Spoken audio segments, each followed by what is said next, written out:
Hello ಮಾಡಿ. ಈಗ question ಅವ್ರು ಮುಗಿಲಿ, ಕ್ವೆಶ್ಚನ್ ಅವ್ರು ಮುಗಿಲಿ, ಏನಿಲ್ಲ ಕ್ವೆಶ್ಚನ್ ಅವ್ರು ಮುಗಿಲಿ,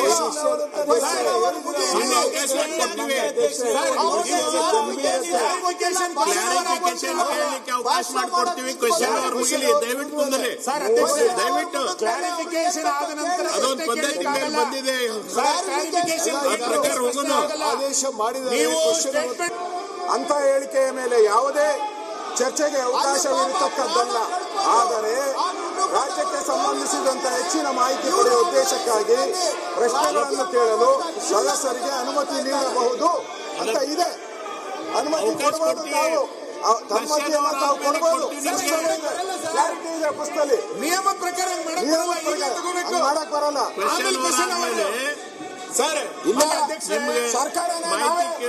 ಸರ್ಕಾರನೇ ನಾವೇ ಎನ್ಕೌಂಟರ್ ಮಾಡಿದ್ರಿ ಅಂತ ಹೇಳ್ಬಿಡಿ, ಬಿಟ್ಬಿಡಿ. ನನಗೆ ಹೇಳ್ಬಿಡ್ಲಿ, ಸರ್ಕಾರನೇ ನಾವೇ ಹೇಳಿದ್ರಿ ಎನ್ಕೌಂಟರ್ ಮಾಡಕ್ಕೆ ಅಂತ ಹೇಳ್ಬಿಡ್ಲಿ, ಬಿಟ್ಬಿಡ್ಲಿ.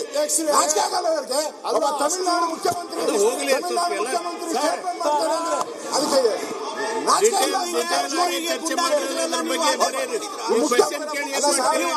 ನಮಗ್ ಬಿಟ್ಬಿಡಿ.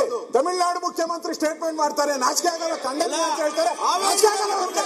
ಸರ್ಕಾರಕ್ಕೆ ಮಾನ ಮರ್ಯಾದೆ ಇದೆಯಾ? ಮಾನ ಮರ್ಯಾದೆ ಇದೆಯಾ ಸರ್ಕಾರಕ್ಕೆ? ಸ್ಟೇಟ್ಮೆಂಟ್ ಮಾಡ್ಬೇಕಾಯ್ತು, ಅವರು ಹೇಳ್ಬೇಕಾಯ್ತು. ಪರಿಹಾರ ಏನ್ ಕೊಡ್ತೀರಿ ಅವ್ರಿಗೆ? ನ್ಯಾಯಾಂಗ ತನಿಖೆ ಮಾಡ್ತೀವಿ ಏನಂತ ಹೇಳ್ಬೇಕಾಯ್ತು. ಓದಿದ್ರು ಬಿಟ್ಟು ಅದರಲ್ಲಿ ನೋಡಿ ಅವ್ರ ಸ್ಟೇಟ್ಮೆಂಟ್ ಏನೇನಿದ್ದಾರೆ ಅಂದ್ರೆ ಅವ್ರ ಮೇಲೆ ಮೊದಲು ಕೇಸ್ ಏನೂ ಇರಲಿಲ್ಲ ಅಂತ ಹೇಳಿದ್ದಾರೆ. ಸ್ಟೇಟ್ಮೆಂಟ್ ಅಲ್ಲಿ ಅವನ ಮೇಲೆ ಯಾವುದೇ ಹಿಂದೆ ಕೇಸ್ ಇರಲಿಲ್ಲ ಅಂತ ಹೇಳಿದ್ದಾರೆ. ಏಕಾಏಕಿ ಹಂಗೆ ಕಳ್ಳಾಗೋತಾನೆ ಅವನು. ಮಾನ್ಯ ಅಧ್ಯಕ್ಷ, ಸ್ಟೇಟ್ಮೆಂಟ್ ಅಲ್ಲಿ ಮಾನ್ಯ ಅಧ್ಯಕ್ಷ ದಯಮಾಡಿ ಏನೋ ಇಲ್ಲ ಸಚಿವರು ಸ್ಟೇಟ್ಮೆಂಟ್ ಮಾಡಿದ ನಂತರ ಕ್ಲಾರಿಫಿಕೇಶನ್ ಅವಕಾಶ ಕೊಡಬೇಕು. ನಿಮ್ಮ ನಿಯಮದಲ್ಲೇ ಇದೆ, ನಿಮ್ಮ ನಿಯಮದಲ್ಲೇ ಇದೆ, ನಿಮ್ಮ ನಿಯಮದಲ್ಲೇ ಇದೆ. ಕ್ಲಾರಿಫಿಕೇಶನ್ ಅವಕಾಶ ಸ್ಟೇಟ್ಮೆಂಟ್ ಮಾಡಿದ್ರೆ ಕ್ಲಾರಿಫಿಕೇಶನ್ ಕೊಡಬೇಕು, ನಿಯಮದಲ್ಲೇ ಇದೆ. ನೀವು ಅದಕ್ಕೆ ಅವಕಾಶ ಕೊಡಲ್ಲ. ಸರ್ಕಾರಕ್ಕೆ ದಯಮಾಡಿ ಕ್ಲಾರಿಫಿಕೇಶನ್ ಅವಕಾಶ ಕೊಡ್ತೀವಿ, ನಿಮ್ಗೆ ಕ್ಲಾರಿಫಿಕೇಶನ್ ಕೊಡ್ತೀವಿ. ಕೊಡಿ, ಕಾರ್ಪೊರೇಷನ್ ಕೊಡಿ, ಕ್ವೆಶ್ಚನ್ ಅವರ್ ಆದ್ಮೇಲೆ ಕೊಡ್ತೀವಿ.